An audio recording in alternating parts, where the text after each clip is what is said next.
వెళ్ళగానే కట్టబడి ఉన్న గాడిదయు వాని తోడున్న గాడిద పిల్లయు మీకు కనబడు. వాటిని విప్పి నా యొద్దకు తోలుకొని రండి. ఎవడైనను మీతో ఏవైనను అని అవి ప్రభువునకు కావలసి ఉన్నవని పరిశుద్ధుడు పరిశుద్ధుడు పరమ తండ్రి దయగలి ప్రభువా మీకు స్తుతులు స్తోత్రము నాయన.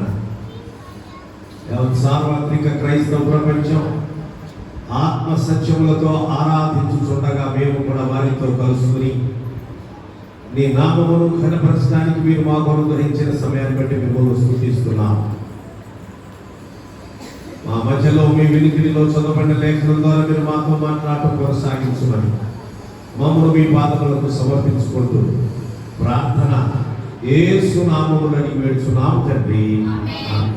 దేవుని స్తోత్రం. మీ అందరూ కూడా ప్రభు నామమున శుభవందనాలు. ప్రభునందు ప్రియులారా, మనం చూస్తున్నట్లుగా మరొకసారి మత్తయి సువార్త, మార్కు సువార్త, లూకా సువార్త, యోహాను సువార్త, ఈ 4 సువార్తలలో కూడా ఒక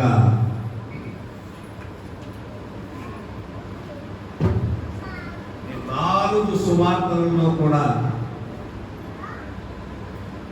రికార్డ్ చేయబడిన సంగతులు అన్నీ ఉండవు. కొన్ని ఒక్కొక్క సువార్తలో ఉండకపోవచ్చు. కానీ చాలా ప్రాముఖ్యమైన సంగతులు ఈ సినాప్టిక్ గాస్పెల్స్, ఈ 4 సువార్తల్లో కూడా రికార్డ్ చేయబడినవి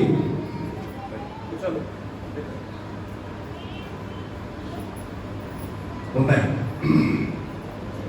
4 సువార్తల్లో కూడా, అందులో ఇది ఒకటి చాలా ప్రాముఖ్యమైన సంగతి.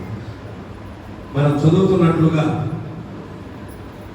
యేసుక్రీస్తు ప్రభు దీన్ని ఏమన్నారు అంటే the triumphal entry of Jesus Christ into the temple of Jerusalem. యెరూషలేము దేవాలయములోనికి యేసుక్రీస్తు ప్రభు జయముతో కూడిన ప్రవేశము లేక విజయముతో కూడిన ప్రవేశం. ఈ యొక్క 21వ అధ్యాయంలో ప్రభు శిష్యులను పంపి మీ ఎదుట ఉన్న గ్రామములకు వెళ్ళండి, అక్కడ ఒక కట్టబడి ఉన్నటువంటి గాడిద పిల్ల ఉంటుంది, వాటిని విప్పి నా దగ్గరకు తోలుకుంటానంటే వాళ్ళు ఒప్పుకుంటారా? మీరు విప్పుతుంటే వాళ్ళు అడుగుతారు, ఇది ప్రభువునకు కావలసి ఉన్నది అని చెప్పండి మీరు అని చెప్పారు. సరే, మొత్తానికి తోలుకుని వచ్చారు. ప్రభు ఆ గాడిద మీద కూర్చున్నారు. మీరు కనుక జకర్యా గ్రంథం 9వ అధ్యాయము 9వ వచనం చదివితే, నానా సియోను నివాసులారా బహుగా సంతోషించుడి, యెరూషలేము నివాసులారా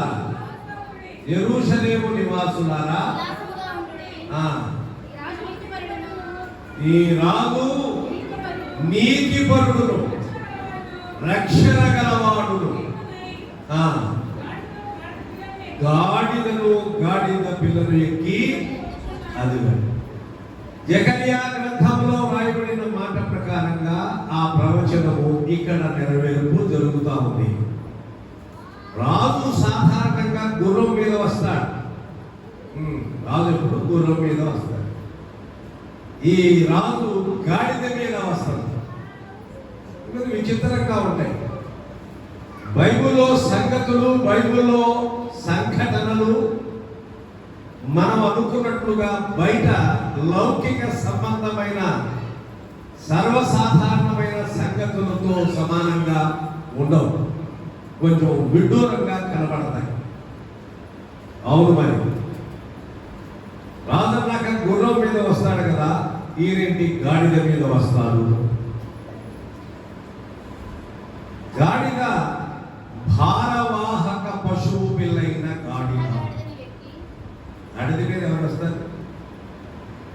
యేసు ప్రభువారు తన సాత్వికములకు సూచనగా సాత్వికము కొట్టొచ్చినట్లు కనబడేట్లుగా, తన ధీరత్వము కొట్టొచ్చినట్లు కనబడేట్లుగా పరలోకముల నుండి భూమి మీద ఆయన జన్మించినప్పుడు మ్యాంజర్ అంటాం, అంటే పశువుల పాక.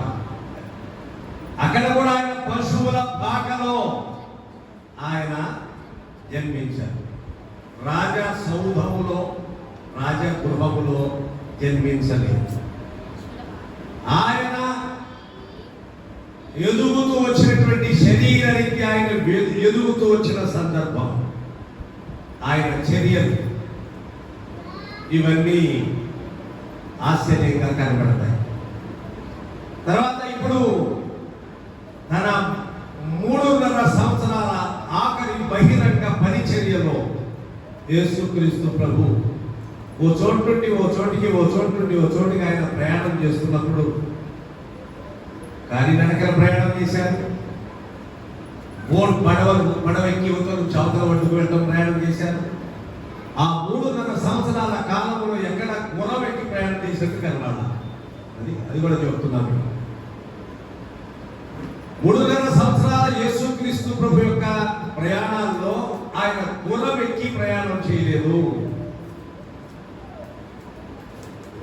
రెండవది, ఆయన గాడిద ఎక్కి కూడా ప్రయాణం చేయలేదు.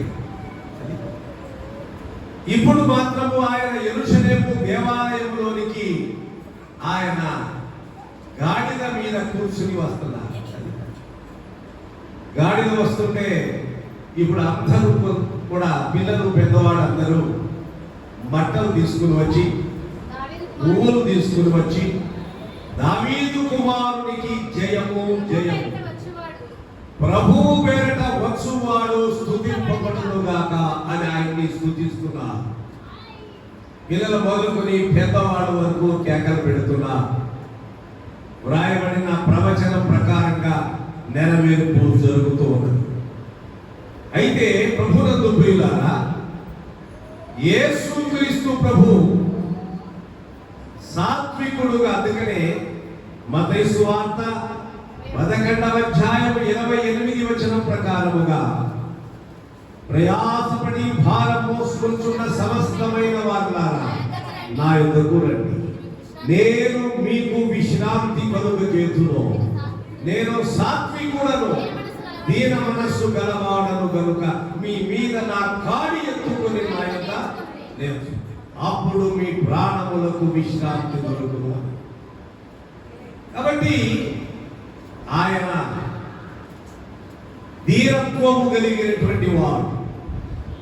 సాక్షాత్తు యెషయా గ్రంథం 56వ అధ్యాయంలో వ్రాయబడిన మాట ప్రకారముగా మహోన్నతుడును, మహాగణుడును, మహోన్నతుడును, పరిశుద్ధుడును, నిత్య నివాసి అయిన వాడు ఈలాగు సెలవిచ్చుచున్నాడు, నేను మహోన్నతమైన పరిశుద్ధ స్థలములలో నివసించువాడనైనను వినయము గల వారి ప్రాణమును ఉజ్జీవింపజేయుటకు, నలిగిన వారి ప్రాణమును ఉజ్జీవింపజేయుటకు వినయము గల వారి యొద్దను, దీన మనస్సు గల వారి యొద్ద నివసించున్నాడు. కాబట్టి ఆయన బయట పద్ధతికినో బైబుల్ దేవునికి, బైబుల్ సంగతులకు వ్యత్యాసం ఉంది. అదే కనుక ఆయన గాడిద మీద యెరూషలేము దేవాలయం త్వరగా మీకు జ్ఞాపకం చేస్తా. రోజు మాట్లాడుకుంటున్నాం, కాకపోతే సోమవారం నుంచి మాట్లాడుకుంటాం, రేపటి నుంచి అడ్వాన్స్గా ఒక వారం ముందే అయిపోయింది. ఇవేమో ఆదివారం మాట్లాడుతున్నాం. అది మనం ముందుగానే సోమవారం నుంచి శనివారం వరకు అలాగే రాత్రితో మాట్లాడుకున్న వరుసగా. ఈవేళ మనము యేసుక్రీస్తు ప్రభు దేవాలయ ప్రవేశం గురించి మాట్లాడతాం. ఎందుకో తెలిసిందా? మీ టూకీగా చెప్తా. జరిగిన సంఘటనలు ఏంటో. క్లెన్సింగ్ ది టెంపుల్, దేవాలయ శుద్ధీకరణ. అది దేవాలయమును శుద్ధీకరిస్తున్నాడు యేసు ప్రభు. మార్కు సువార్త, లూకా సువార్త, యోహాను సువార్త మీరు ఎక్కడ చూసినా ఈ యెరూషలేము దేవాలయ ప్రవేశము పవిత్ర వారముగా పిలువబడుతున్న మొదటి రోజు ఆయన దేవాలయంలోనికి వెళ్ళి బల్లలు, గువ్వలు అమ్మువారు, మనీ ఎక్స్చేంజర్స్ అంటాం, రోకలు మార్చువారు, బాబురాలు అమ్మేవారు అందరూ దుకాణం పెట్టారు లోపల ఎక్కడో చోట కాంపౌండ్లో ఏదో ప్రాంగణం, దేవాలయంలోనే అసలు ఏదో పక్కన. అప్పుడు యేసుక్రీస్తు ప్రభు యోహాను సువార్తలో రాయబడిన మాట ప్రకారంగా ఆయన చాలా కోపంగా ఉన్నారు. ఎందుకో తెలిసిన ఆయన ఎంత కోపంగా ఉన్నాడంటే, ఆయన దేవాలయంలో ప్రవేశించినప్పుడు ఆయన తాడుతోటి తాడుతోటి ఒక తాడు అట్లా పేరి ఒక దాన్ని కొరడాగా చేసి, ఎవరు ఆ దేవాలయంలో ఇవి అన్ని కూడా చేస్తున్నారో వారిని కొట్టినట్టుగా, పడగొట్టినట్టుగా మనం చూస్తాం. ఇదిగో మీరు చదివితే 2వ అధ్యాయము, యోహాను సువార్త 2వ అధ్యాయము 13వ వచనం చదువుతారా? యూదుల పస్కా పండుగ సమీపింపగా యేసు యెరూషలేమునకు వెళ్ళి దేవాలయములో ఎడ్లను, గొర్రెలను, పావురములను అమ్మువారును, రూకలు మార్చువారును కూర్చుండుట చూచి రాళ్లతో కొరడాలు చేసి గొర్రెలను, ఎడ్లన్నిటినీ దేవాలయములో నుండి త్రోసివేసి రూకలు మార్చువారి రూకలు చల్లివేసి వారి బల్లలను పడద్రోసి పావురములు అమ్మువారితో వీటిని ఇక్కడి నుండి తీసుకుని పోండి, నా తండ్రి ఇల్లు వ్యాపారపు ఇల్లుగా చేసినని చేయకూడని చెప్పాను. నా తండ్రి ఇంటిని మీరు ఎట్లా చేశారు? వ్యాపార ఇల్లుగా చేసి పారేశారు, వ్యాపార కేంద్రంగా చేశారు. నా కోపంగా ఉన్నాడు యేసయ్య. ఆయన ఏడ్చిన సందర్భం కనబడుతుంది. ప్రభువులో కూడా భావోద్రేకాలు ఉన్నాయి, ఎందుకంటే శరీరంలో ఉన్నారు కాబట్టి. కోపం కనబడుతుంది, సంతోషం కనబడుతుంది, ఆయనలో దుఃఖం కూడా కనబడుతుంది. ఇవన్నీ ఫీలింగ్స్ అంటాం. ఇవి ఆయన కూడా వాటిని కలిగి ఉన్నారు. ఇక్కడ చాలా కోపడ్డాడు. కోపడి కాళ్ళు పేని కొరడాగా చేసి అన్నిటినీ నెట్టవతల పడేసి చాలా కోపంగా ఉన్నారు. ప్రభువునందు ప్రియులారా, ఎందుకంటే నా ఇల్లు ప్రార్థనా మందిరం మీరు వ్యాపార కేంద్రముగా చేసింది. ఇది లిటరల్ గా, అక్షరార్థంగా ఇలాంటి ప్రార్థనా మందిరం అది. అవును, వినండి, నేను త్వరగానే మీకు జ్ఞాపకం చేస్తాను. ఇది అక్షరార్థమైనటువంటి లిటరల్ గా ఇది ప్రార్థనా మందిరం. దీనిని మీరు వ్యాపార కేంద్రంగా చేస్తారు. ఇప్పుడు అపోస్తలుడైన పౌలు అంటాడు, 1 కొరింథీ పత్రిక 6వ అధ్యాయము 9వ వచనం, 1 కొరింథీ పత్రిక 3వ అధ్యాయం 16వ వచనం. అది ఒకరి చదవండి. 1 కొరింథీ పత్రిక 3వ అధ్యాయం 16వ వచనం చదువుతారా? మీరు దేవుని ఆలయమై ఉన్నారని, దేవుని ఆత్మ మీలో నివసించుచున్నాడని మీరు ఎరుగరా? ఎవరైనను దేవుని ఆలయమును పాడు చేసిన ఎడల దేవుడు వారిని, మీరు దేవుని ఆలయం కిందగా చెప్తున్నారు. దేవుని ఆలయములకు మీరు సూచనగా ఉన్నారు, దేవుని ఆలయములకు మీరు సింబల్ గా, గుర్తుగా ఉన్నారని చెప్పట్లే యేసయ్య. పౌలు గారు వాటికి అర్థమవుతుందా? మట్టల ఆదివారం రోజున ఏమండి మొదలు రాశారు, చెప్పాక మట్టల ఆదివారానికి బదులు పాఠక ఆదివారం. ఇంకేమి అదేలే, గూగుల్ ట్రాన్స్లేషన్ అట్లా వచ్చి ఉంటుంది. పాపం వాడు మాత్రం ఏం చెప్తాడు, అది అట్లా వస్తుంది. బాక్స్ అంటే దాకా ఆదివారం వస్తుంది. సరే, ఏదో ఒకటి రాశాడు. కానీ అంత తేలిక చెప్పాలి తాటా ఆదివారం అని. ఏమనుకో, దీనికి పెద్ద ప్రాధాన్యత ఉంది ఏమనుకున్నారు? యేసుక్రీస్తు ప్రభు శరీరధారిగా ఉన్నప్పుడు ఆఖరి పరిచర్య, ఆఖరి వారములో పునరుత్థాన దినమందు ఆదివారం నాడు యెరూషలేము దేవాలయ ప్రవేశం. అదే మంటల ఆదివారం, పరిశుద్ధమైన పవిత్రమైన రోజు. యేసయ్య దేవాలయమును శుద్ధీకరిస్తున్నాడు. దేవాలయమును ఆయన శుద్ధీకరించుచున్నప్పుడు, ఎందుకంటే తెలిసి శుద్ధీకరించాల్సి వచ్చిందంటే అక్కడ అంతా కూడా వ్యాపార కేంద్రంగా చేసి పారేశారు. ఏమేమో అమ్మకాలు, కొనుగోలు, పావురాలు, ఎడ్లు, గొర్రెలు, మేకలు, గూవలు, ఏమేమో రకరకాలుగా చేసి పారేశారు. కాబట్టి ఇదంతా చూశాక చాలా కోపంగా ఉన్నారు. అవును, నా తండ్రి ఇల్లు ప్రార్థన. మీరేం చేశారు? దాన్ని దొంగల గుహగా చేశారు, వ్యాపారపు ఇల్లుగా చేశారు, వ్యాపారపు ఇల్లుగా. కాబట్టి మనం ఏం సాహసించి ఈ ప్రాంగణంలో చెప్పులు అమ్మడానికి లేదు, కొబ్బరి కూడా అమ్మడానికి లేదు. న్యాయం కాదు. అంతేగాని నువ్వేమో తెలుసుకుంటే నీకు ప్రార్థన చేయగలిగాను, నేనేం చేయగలను? ఇదిగో 50 రూపాయలు తీసుకో ఇవ్వు అని పెట్టలేము. తప్పు, ఒప్పుకోరు Bible.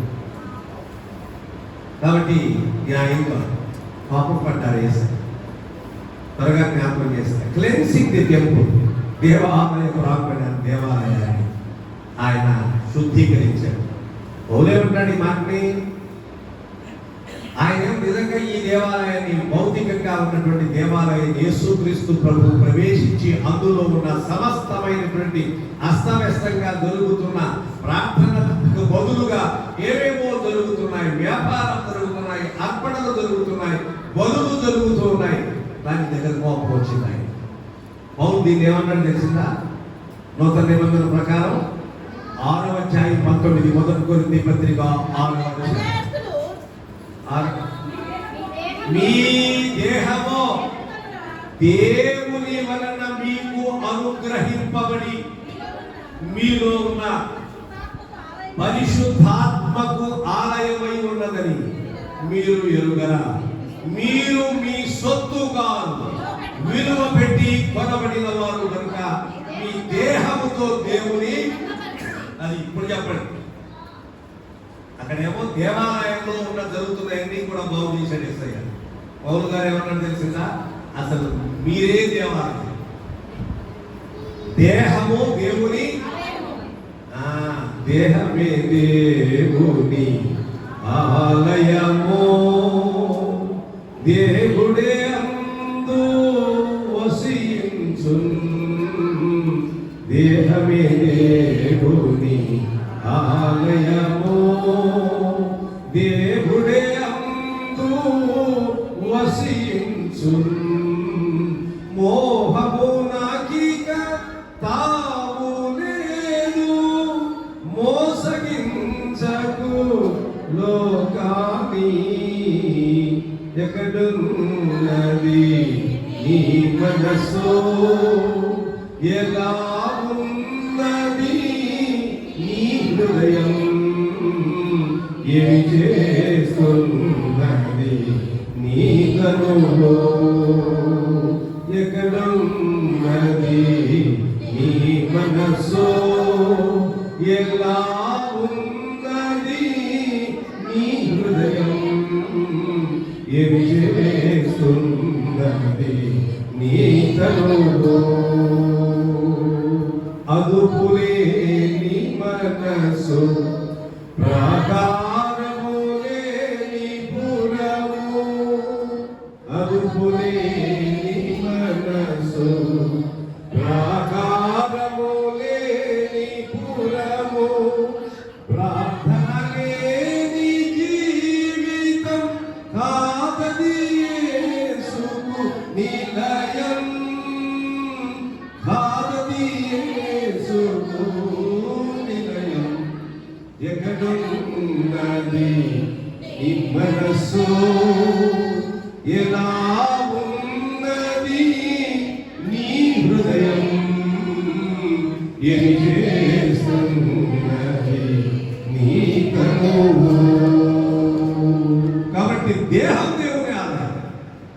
The totality of a person. నా మనసులో దేవుడు ఉన్నాడంటే కుదరదు, నా లోపల ఉన్నాడంటే కుదరదు. చెప్పింది బైబిల్కి మిగతా సంగతులు తేడా. భక్తి భక్తేనండి. భక్తి ఒక పక్కన ఉంటుంది, నా వ్యక్తిత్వం ఒక పక్కన ఉంటుంది. బయట చెప్తే చలామణి కావచ్చు, ఇక్కడ కుదరదు. ఏసైంది మర్మిగతం ఉందా? భక్తి వేరు, వ్యక్తిగతం వేరు. అదే ఎట్లా కుదురుతుంది? అసలు వ్యక్తి అంతటిలోనే భక్తి ఉండేది. బైబిల్ అది చెప్పేది మీకు. బైబిల్కి బయట ఉన్న దానికి తేడా అదే. భక్తి అంటేనే మొత్తం the totality of a person, the totality of the personality, the total personality of a person అను.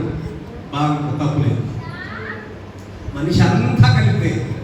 ఇది వ్యక్తిగతం లేండి, ఇది భక్తి వేరండి. అది వ్యక్తిగతమైన సంగతి జోలికి మనం పోకూడదు. అదే మాట, అదే ఉచితనం బైబిల్ అట్లా ఒప్పుకోదు. ఇక మీ వ్యక్తిగతం లేదు, నా వ్యక్తిగతం లేదు. యేసుక్రీస్తు కలువరి శిలువలో కార్చిన తన అమూల్యమైన రక్తమును బట్టి మనలను కొన్నాడు. కాబట్టి ఇప్పుడు మనమేమో ఇక మనం ఏం చెప్తే అది చేసుకోవడం చేయాలని మనకి స్వేచ్ఛ లేకుండా పోయిందా అనుకోమాక. నీకు స్వేచ్ఛ నీకున్న స్వేచ్ఛ పాపానికే ఉపయోగపడింది, కానీ ఎందుకు ఉపయోగపడదు దాకా. మరి ఇంకెందుకు స్వేచ్ఛ ఏం చేసుకుంటాం? ఇప్పుడు ప్రభువు నమ్మి ప్రభువుకి బానిస అయిపోయామండి మనం. వీళ్ళు ఏం చెప్తే చేస్తారు బైబిల్కి బాని. బుద్ధిహీనంగా మనుషులు మాట్లాడుతున్నట్లయితే దానికి నిజమైన జవాబు అవునే, క్రీస్తుకు దాసులు అవ్వాలి, తప్పేమి లేదు. పాపానికి దాసులు కాదు. మునుపు మీరు పాపమునకు దాసులు, మునుపు మీరు లోకమునకు దాసులు, ఇప్పుడు క్రీస్తుకు దాసులు. ఏం తప్పేముంది?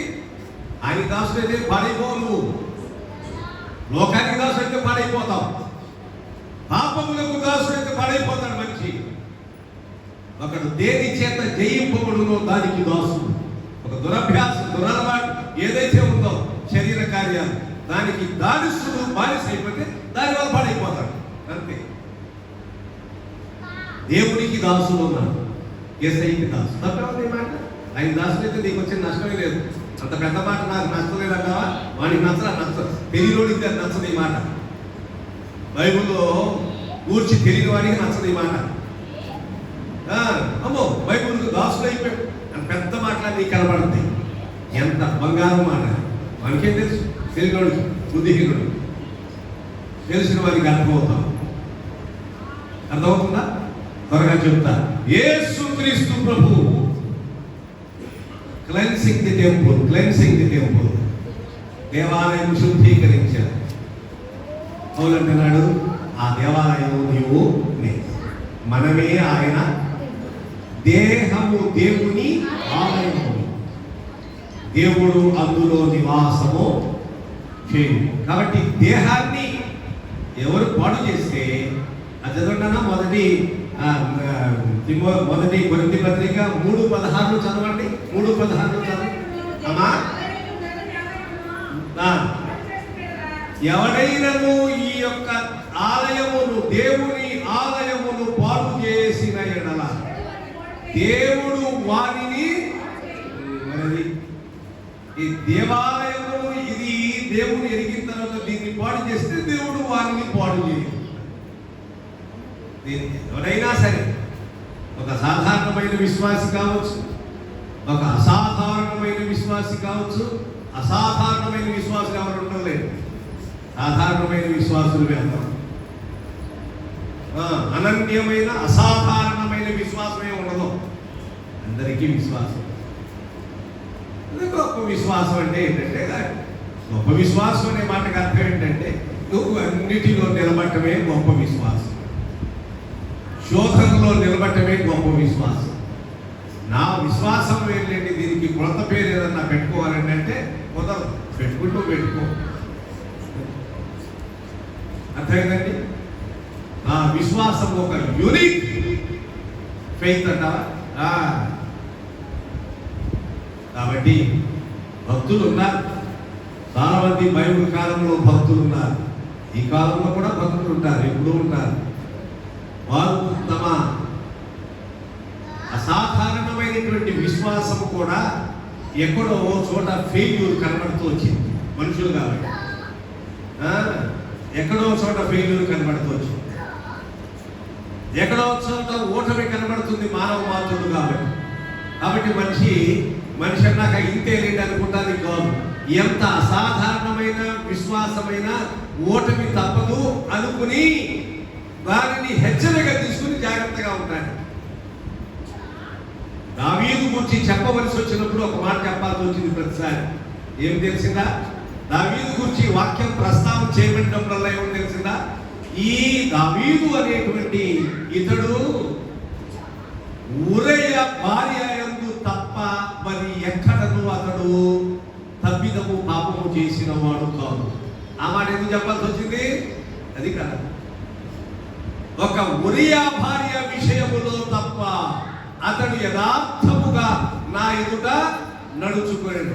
కాబట్టి యథార్థంగా అన్ని విషయాల్లో నడుచుకున్నాడు. కాబట్టి ఒక్క ఉరియా భార్య యందు చేసిన తప్పిదాన్ని దేవుడు తీసవతల పడేసి జ్ఞాపకములోనికి రాకుండా చేయలేదు. అది కాదు మాట అంటుంది మీకు. కాబట్టి దావీదుకు చెప్పిన ఆ మాట చెప్పాల్సి వస్తుంది. ఒక్క ఉరియా భార్య యందు తప్ప అతడు దాని ఇష్టానుసారంగా ఆ మాట ఎందుకు మళ్ళీ ఏమండి? ఆ మాట ఎందుకు ప్రస్తావన చేయాల్సి వచ్చింది ఈ లేఖనం? ఇక అది పక్కన పెట్టవచ్చు కదా, మంచివాడని అనవచ్చు కదా. కొత్త బైబిల్ ఎక్కడ సమర్థించరా ఎవరిని? ఎంత పెద్ద భక్తుడైనా తను ఒక్క పొరపాటు చేసినా దానిని గట్టిగా ఖండించకుండా, దానికి శిక్ష విధించకుండా దేవుడు ఎవ్వరిని వదల. అప్పుడు వదల, ఇప్పుడు వదల, ఎవరి విషయంలో వదలడు, ఎప్పటికీ వదలడు. దేహము దేవుని అది. అందుకని మనం చాలా జాగ్రత్తగా అభ్యాసం చేసుకోవాల్సిన వారు ఉన్నాం. మళ్ళీ నేను మీకు జ్ఞాపకం చేస్తున్నా. ఒకటి ఏంటంటే ఏమండి, క్లెన్సింగ్ ది టెంపుల్, దేవాలయ శుద్ధీకరణ. దేవాలయం ఏసై అది పామ్ సండేలో జరిగిన సండే. పౌలు గారు దేవాలయం అంటే ఏం చెప్పారంటే మనమే దేవాలయం, మీరు నేను మనం అందరము దేవాలయం. పేతురు అంటాడు, చదువుతా మాట పేతురు తన పత్రికలో, మనమందరము ఒక పరిశుద్ధమైన ఆలయముగా కట్టబడుచున్నాము. ఎంత చక్కని మాట! మనమందరము కూడా పరిశుద్ధమైన ఆలయంగా కట్టబడుచున్నాము. మొదటి పేతురు పత్రిక 2వ అధ్యాయము 5వ వచనము, యేసుక్రీస్తు ద్వారా దేవునికి అనుకూలములకు ఆత్మ సంబంధములైన బలులను అర్పించుటకు పరిశుద్ధ యాజకులుగా ఉండునట్లు మీరును సజీవమైన రాళ్ల వలె ఉండి ఆత్మ సంబంధమైన మందిరముగా కట్టబడుచున్నారు. 3 మాటలు గుర్తుపెట్టుకోండి. అక్షరాల యెరూషలేములో ఉన్న దేవాలయములోనికి మండల ఆదివారం నాడు యేసు ప్రవేశించి అక్కడ బల్లలు గువ్వలమ్ముతున్న వారిని, మనీ ఎక్స్చేంజెస్ రూకలు మార్చుతున్న వారిని, ఎడ్లను లేక గొర్రె మేకలను అక్కడ పెట్టి వాటిని బలి అర్పణకు కొనుగోలు అమ్మకం వ్యాపారపు టిల్లుగా చేసినందుకు చాలా కోప్పడి ఆయన అక్కడి నుంచి నెట్టబడిచినాడు. ఈయన కూడా కోపం ఉన్నారు, ఆయన కూడా కోపం. మీరు కూడా కోపడతారంటే అందరూ కోపడతారు, అదే కదా. మీరు కూడా నవ్వుతారంటే ఎప్పుడు నవ్వాలని కూడా నవ్వుతాడు. ఎప్పుడు చూడవాలి మనం నవ్వు ఆయన. మీరు కూడా నవ్వుతారా? సామెత. మీరు కూడా కోపడతారా? ఎప్పుడు కోపడ్డా ఆయన కోపడితే ఆయన కూడా కోపడతారు. దానికి కారణం మీరు కూడా ఏడుస్తారా? గుండె రాయటానికి మీరు ఎండది పంట గుండె పెద్దది అంటారుగా. ఎవరిది పెద్ద గుండె ఉంది, అందరిది ఒకటే గుండె. గుండె పెరిగితే తన తిప్పలు దాని పెద్దదన్నమాట. అదే సైజు. కాకపోతే ధైర్యం కూడగొట్టుకుంటాకి ఆ మాట అంటారు. గుండె పెద్దదంటే ఇంక పెద్ద సైజు ఉంటుంది కాదు. పెరిగితే తిప్పలు డబ్బు అదే సైజు గుండెది కూడా అందరికీ అదే. అవన్నీ కొంచెం నిబ్బరంగా తట్టుకోగలిగే వాడిని అమ్మో గుండె గట్టిదేనండి పెద్దదండి ఆయన కూడా గొప్పంటారు. కాబట్టి మూడు ముఖ్యమైన త్వరగా చెప్పనివ్వండి. భౌతిక సంబంధమైన అక్షరార్థమైనటువంటి దేవాలయములు యేసయ్య శుద్ధీకరించారు. ఒకటి. రెండు, పౌలు గారు అన్నారు, ఆయన ఏమన్నారు, మనమే దేవాలయం. Which is in a comprehensive sense. He made a statement, a strong statement. Peter, ఏమంటారు, ఎవరు అపోస్తలుడు పౌలు పేతురు ఇంకో మాట చెబుతున్నారు. ఏమంటారు తెలిసిందా?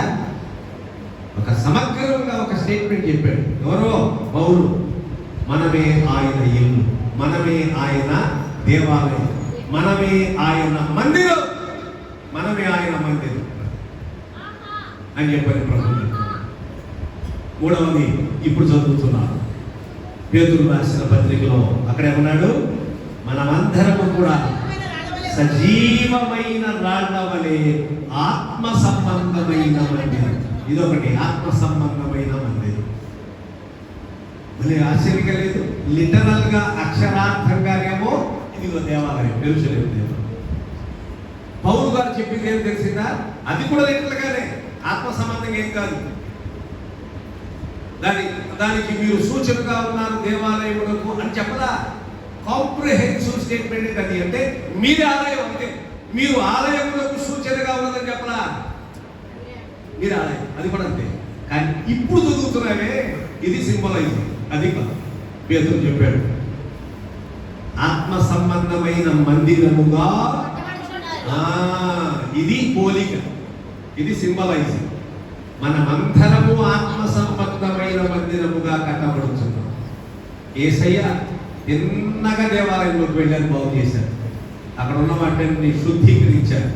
పౌలు, నువ్వే దేవాలయం నమ్ముకున్నావు కాబట్టి నువ్వు బాగుపడాలి. నీలో దుర్గంధం పెట్టమాక, మాలిన్యం పెట్టమాక. హృదయంలో ఆలోచనలు, తలంపులు కానీ, ఇంకా తిండి తిప్పలు కానీ, ఇంకేమి లోపల నింపుతావో వేటితో దీన్ని దుర్గంధం చేయబాక. అది కాదు. దీన్ని చాలా జాగ్రత్తగా ఉంచు. ఇది దేహం ఆయన చెందింది. కిందగా చెప్పేశాడు ఆయన.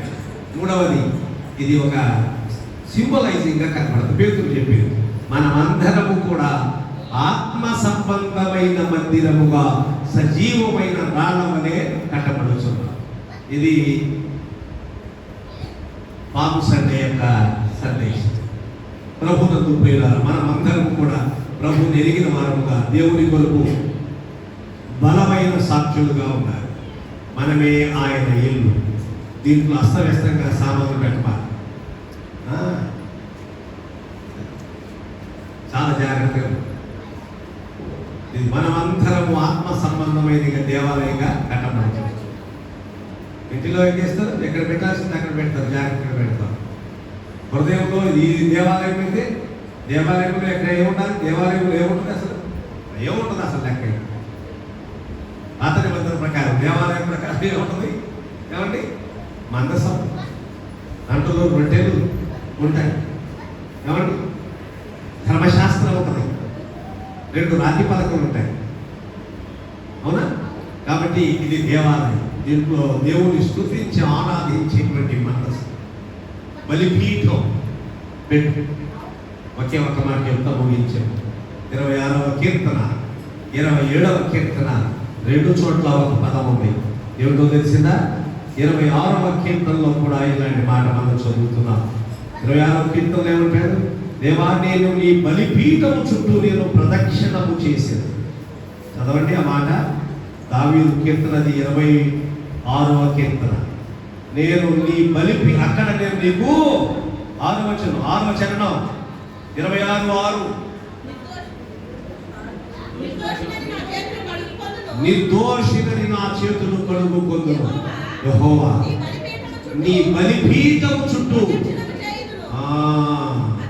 అచ్చట కృతజ్ఞతాస్తుతులు చెల్లించడం. నిన్న కూడా మీకు చెప్తున్నా, బలిపీఠము చుట్టూ తిరిగేదను. బలిపీఠం చుట్టూ నువ్వు కూడా వచ్చి రోజు దీని చుట్టూ తిరగమల్లా. అర్థమైందా? కనీసం 3 రౌండ్లు ఇట్టేసి మళ్ళీ 3 రౌండ్లు ఇట్టేస్తారు. 2 రకాలుగా ఉపయోగపడుతుంది. వాకింగ్ చేసినట్టుగా కూడా దీని చుట్టూ తిరగక్కర్లేదు. ఇక్కడ రామపోవడం అది చుట్టూ తిరగడం అంటే బద్ధాక దేవాలయం దగ్గర రావు. అది ప్రదక్షిణం అంటే.